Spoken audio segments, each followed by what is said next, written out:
নমস্কাৰ বন্ধু বান্ধৱীসকল, মোৰ ইউটিউব চেনেললৈ আপোনালোক সকলোকে স্বাগতম জনাইছোঁ। আৰু ওচৰৰে খুৰী এজনীৰ ঘৰত নিমন্ত্ৰণ থকাত আজি মই যাবলৈ ওলাইছোঁ। ৰাতিপুৱাই তেনেদৰে লাইট লিপষ্টিক এটা লগাই আৰু চিম্পুলকৈ কাপোৰ এযোৰ পিন্ধি মই ঘৰৰ পৰা ওলালোঁ। আৰু এইখনেই হ'ল আমাৰ ঘৰৰ বাহিৰখন। আৰু খুৰীজনীৰ ঘৰত আজি কিহৰ বাবে নিমন্ত্ৰণ পাইছোঁ আপোনালোকক ভিডিঅ'ৰ দ্বাৰা দেখুৱাই যাম। ভিডিঅ'টো শেষলৈকে চাব আপোনালোকে। এয়া খুৰীহঁতৰ ঘৰত আহি পালোঁ মই। আহি পায়ে দেখিলোঁ সকলোৱে কামত ব্যস্ত হৈয়ে আছে।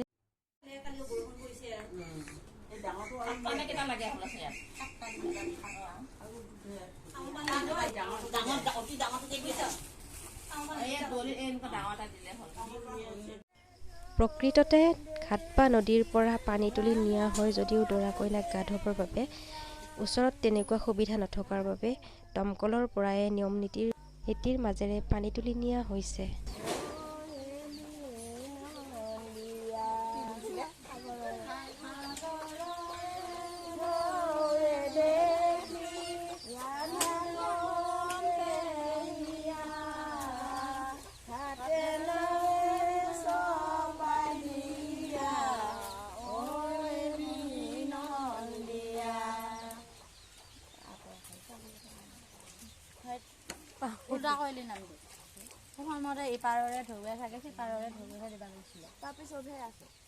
ভিডিঅ'টো চাই নিশ্চয় গম পাইছে আপোনালোকে। এয়া হৈছে তুলনি বিয়াৰ এটা চাৰিদিনীয়া গা ধোৱা পৰ্ব।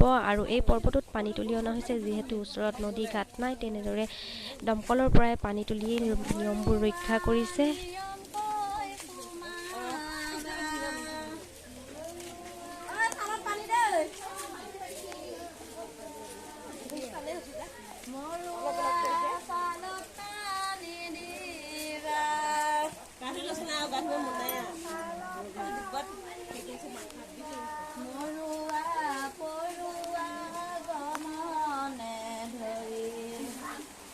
ভিডিঅ'টো শেষলৈ চাই কেনেকুৱা পালে লাইক কমেণ্ট কৰি জনাব আৰু চেনেলটো ছাবস্ক্ৰাইব কৰিবলৈ নাপাহৰিব এই ভিডিঅ'ৰ ছেকেণ্ড পাৰ্টটো পাবলৈ।